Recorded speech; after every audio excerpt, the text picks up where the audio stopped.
그 중에 가장 중요한 게 무엇입니까? 라고 물어보시는 분들도 계시고요. 그 중에 한 가지만 꼽으라 그런다 그러면 저는 주저하지 않고 결국엔 돈 문제라고 말씀을 드릴 겁니다. 당신께서 몇 퍼센트의 재산을 가질 수 있을까에 집중하시는 것들은 잘못된 것입니다. 그 구체적인 플랜들을 확인하기 위해 가지고는요, 아마도요, 당신께서 지금 당신의 배우자와 당신께서 마련해 두신 재산에 대해 가지고 보다 더 관심을 가지셔야 되는 것들이 아닌가 생각됩니다.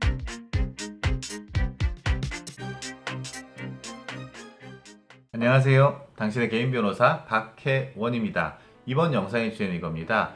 제가 이혼 후 독립생활을 영위하는 것들이 굉장히 중요합니다. 이혼은 목표가 될 수가 없고요. 과정에 불과합니다. 당신께서 이혼을 고민하신다 그러면 단순히 이혼을 하기 위한 노력들 고민뿐만 아니라 이혼 후 독립생활을 어떻게 영위할 것인지에 대해서도 진지한 고민을 같이 했으면 좋겠습니다 라는 말씀을 드리다 보니까 많은 분들께서 그 중에 가장 중요한 게 무엇입니까? 라고 물어보시는 분들도 계시고요. 그 중에 한 가지만 꼽으라 그런다 그러면 저는 주저하지 않고 결국엔 돈 문제라고 말씀을 드릴 겁니다. 그리고 이 돈 문제 해결하는 데 있어가지고 가장 핵심되는 거는요, 결국에는 재산 분할을 어떻게 받아낼 것이냐 아니면 덜 뺏길 것이냐, 이게 굉장히 중요합니다. 이런 질문들을 하세요. 제가 결혼 몇 년 차인데요, 제가 전업주부인데요, 제가 맞벌이인데요, 제가 결혼할 때 어떤 재산들을 많이 가지고 왔는데요, 혹은 누구로부터 증여를 받았는데요, 상속을 받았는데요, 막 여러 가지들 이유들을 들면서요, 결과적으로 이렇게 물어보십니다. 도대체 제가 이혼을 하게 되면 재산 분할은 몇 퍼센트 정도 받을 수 있습니까? 라는 질문을 하시는데요.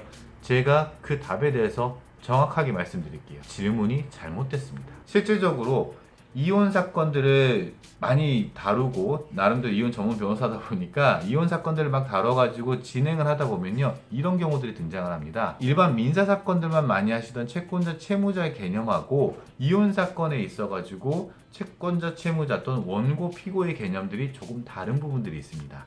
단순히 경제적인 공동체의 일뿐만 아니라 이미 정서적, 사회적으로 유대관이 형성되었다가 깨어지는 과정이 있기 때문에 단순하게 회사 M&A를 하는 것처럼 인수합병 내지는 분할하는 것처럼 기계적으로 할 수가 없습니다. 여러 가지 요소들, 현재 어떻게 생활하고 있는가에 대한 것들, 아이 양육에 대한 문제들, 심지어는 헤어진 배우자들의 각자의 그 이후의 생활에 대해서까지도 같이 고민할 수밖에 없습니다. 그렇기 때문에 이혼 절차를 진행하시는 가정법원에서는요, 조사관들을 파견하셔가지고 가사 조사를 하는 경우들도 상당히 많을 뿐만 아니라 대개의 경우에 바로 판결을 내리시는 경우들은 거의 없고요. 이혼 조정 절차들을 통해 가지고 각자 처한 상황들에 대해서 주구장창 이야기를 합니다. 그러면 당신께서 재산 분할에 대해 가지고 어떤 플랜을 가지시고 어떤 목표를 가지시는가는 당신께서 몇 퍼센트의 재산을 가질 수 있을까에 집중하시는 것들은 잘못된 것입니다. 그러면 질문이 어떻게 바뀌어야 될까요?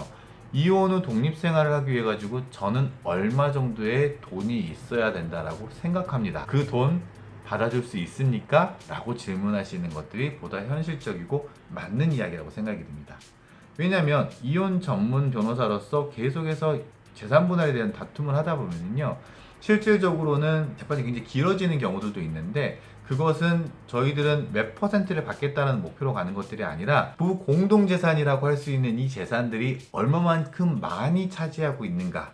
그러니까 만약에 당신께서 가지고 있는 재산이, 당신 명의로 된 재산이 더 많다 그러면 당신을 위해서 당신의 그 재산은 축소를 시키고 대신 당신의 부채는 늘림으로 인해 가지고 부부 공동재산의 규모를 작게 줄여야 될 거고요.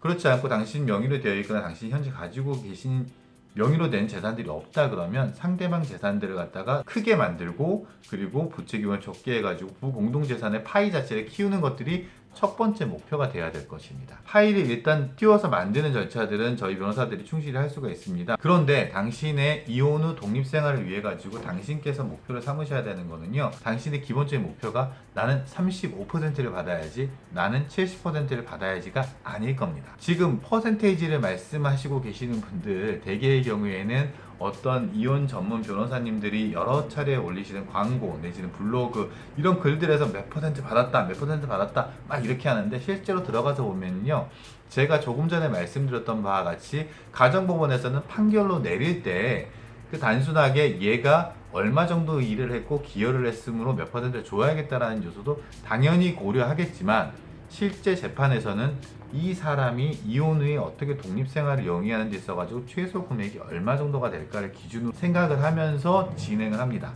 마찬가지로 가정법원이 아니라 당신 입장에서는 당신께서 이혼 후 독립생활을 영위하는 데 있어가지고 내가 얼마 정도의 돈이 있는 것들이 필요하고 그 범위가 최소한 이만큼, 최대한 이만큼을 갖다가 당신의 변호사와 구체적으로 상담을 하셔야 된다고 생각합니다. 그리고 그 구체적인 플랜들을 확인하기 위해 가지고는요, 아마도요, 당신께서 지금 당신의 배우자와 당신께서 마련해 두신 재산에 대해 가지고 보다 더 관심을 가지셔야 되는 것들이 아닌가 생각됩니다. 이상 당신의 개인 변호사 박혜원이었고요. 저는 항상 당신 편입니다. 감사합니다.